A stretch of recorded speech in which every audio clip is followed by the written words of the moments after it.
खुलुमबाय दिनै जोंहा नैबे दतमा समस्थियावहाय नैबे आइजोफोरनि माइनाव सोरां बिथांखिनि जे माने चेक राननायनि हाबाफारिया जादों बाहाय जोंहा गोबां आइजो सेल्फ हेल्प ग्रुपनिफ्राय नुजाफैनो हादों नैबे चेक राननायाव माइनाव सोरां बिथांखिनि नैबे चेक राननायाव नोंथांमोना बयबो मिथिगौ 23 तारिख जुलाइआव जोंना नैबे माइनाव सोरां बिथांखिया जुरिजेननाय जादोंमोन जोंहा UPPL हिसाबै आवगोलाव जोंनि माने बिसायख'थियाव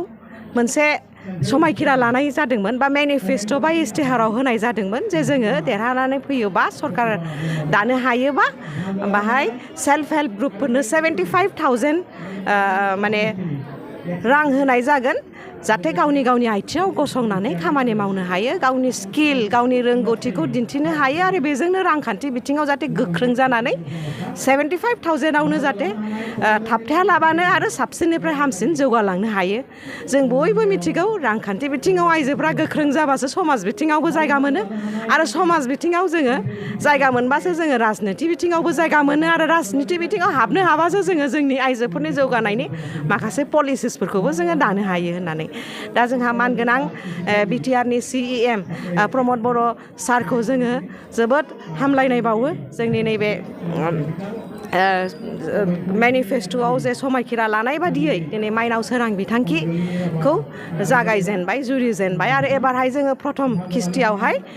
3,865 जननो जोङो राननाय जाबाय आरो फैगौ समावहाय 6,000नो राननाय जाबावगोन आरो बेनिफ्राय आरो बिदिनो 4,000 बायदिनो थांबाय थागोन रानलांबाय थागोन आरो एबार 25,000 होजेननाय जादों आरो बेनि उनावहाय जोङो आरो 25,000 बेबायदिनो बारायलांबाय थानाय जागोन आरो आइजोफोरनि जौगानायखौ नायनानै बे माइनाव सोरां बिथांखिनि आवगोलबो गोबां आसनि आइजोफोरनि जौगानायखौ नोजोर बोनानैनो लानाय जादों जेनेबा हेन्डलुम मिशनावबो नायोबा जों 80% आइजोफोरनि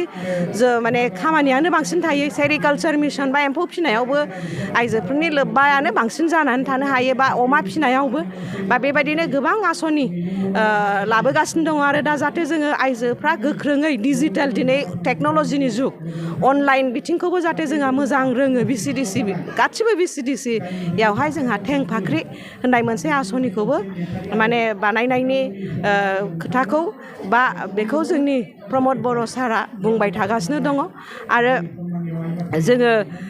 लुबैयो माने जोंनि आइजोफ्रा मोजाङै जौगासारथों आरो जोङो बिमा हिसाबै जोङो लुबैयो जोंनि गथ' गथाया मोजां रोंगौथि मोनथों आरो बेनि थाखायनो दिनैहाय जे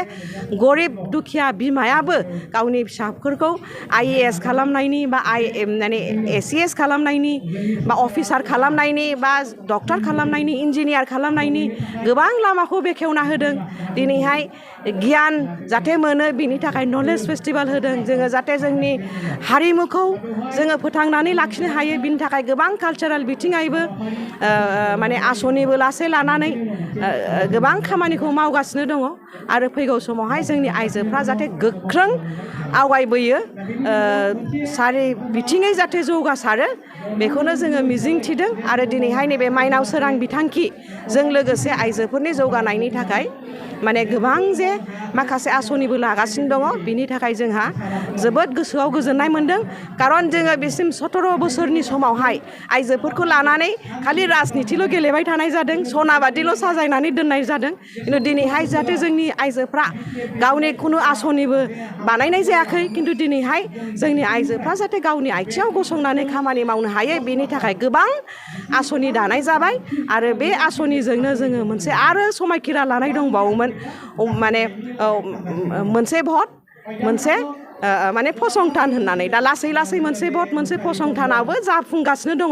खारन जों बयबो मिथिगौ बयबो सरकारि साख्रि माने सरकारनि बा गभर्नमेन्ट जबखौ मोननो हानाया बे इम्पसिबल खिन्थु मोनफा मोनफा बेबायदि जोङो सारिय'फाले सोरबा आबाद सोरबा हारिमु सोरबा कृष्टि सोरबा बिजनेस बा बायदि सेक्सनाव आखाइ होनानै जोंनि आइजोफ्रा जाहाथे जौगासारो बिनि थाखाय गोबां माने खामानिया जोंनि UPPL सरकारनिफ्राय जागासिनो दङ माखासे सेल्फ हेल्प थालांनायाव दाबो बुंदों जोङो बेखौ बुंगासिनो दङ आरो फैगासिनो दङ जोंहा 2 मासनि उनावहायनो 6,000नो होनाय जाबावगोन आरो बेनि उनावहाय 4,000नो होबाय जाबावगोन बिदिनो कन्टिनिउस जालांबाय थासिगोन दा माइनाव सोरां बिथांखिनि नैबे आसनिया जाहाथे गासिबो सेल्फ हेल्प ग्रुपआनो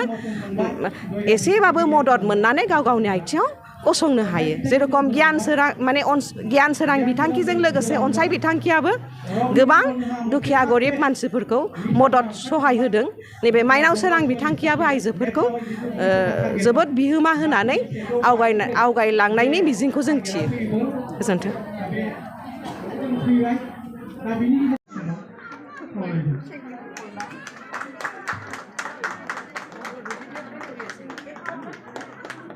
गोजोननाय थाबाय बयनिसिमबो बे समावहाय आङो हांख्रायहरनो लुबैदों जोंनि दुमरुगुरि बिसमिथिनिफ्राय रैखाथि सेल्फ हेल्प ग्रुप 129133 बिथांनि आफादगिरिजों लोगोसे नेहाथारि बिथांमोनखौ खावलायहरनाय जाबाय आरो बे समावहाय आङो बे चेकखौ हरनो थाखाय खावलायनो लुबैदों जोंनिनो मानगोनां आलासि गोरोबथा नार्जारि केडिसिनि लोगो आफादगिरि सोरखौ बे समाव खावलायनाय जाबाय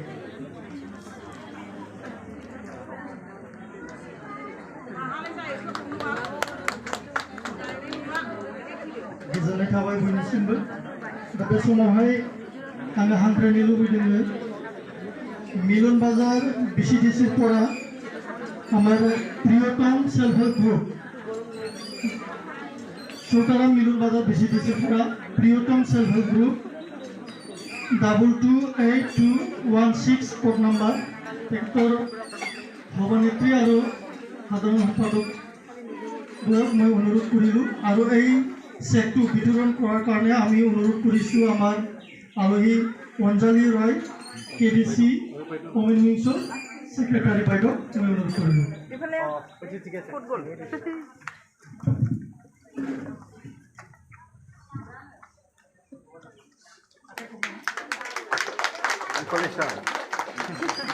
Bro, madam, देखा ना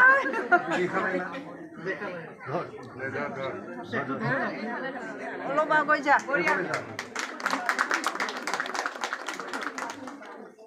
धन्यवाद थागोन सबले आरो हांख्रायहरनो लुबैदों जोंनि सेरफांगुरि बिसिडिसिनिफ्राय आमार सेरफांगुरि बिसिडिसि परा मा सरस्वती सेल्फ हेल्प ग्रुप देवरगाঁও সভাপতি আৰু সভানেত্ৰী আৰু সাধাৰণ সম্পাদক বাইদেউসকলক মই অনুৰোধ কৰিছোঁ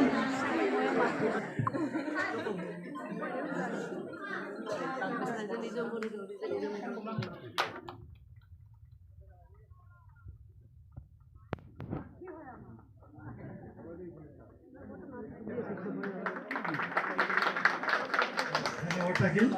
सबले बे समावहाय जोङो नियम बायदियै आलासि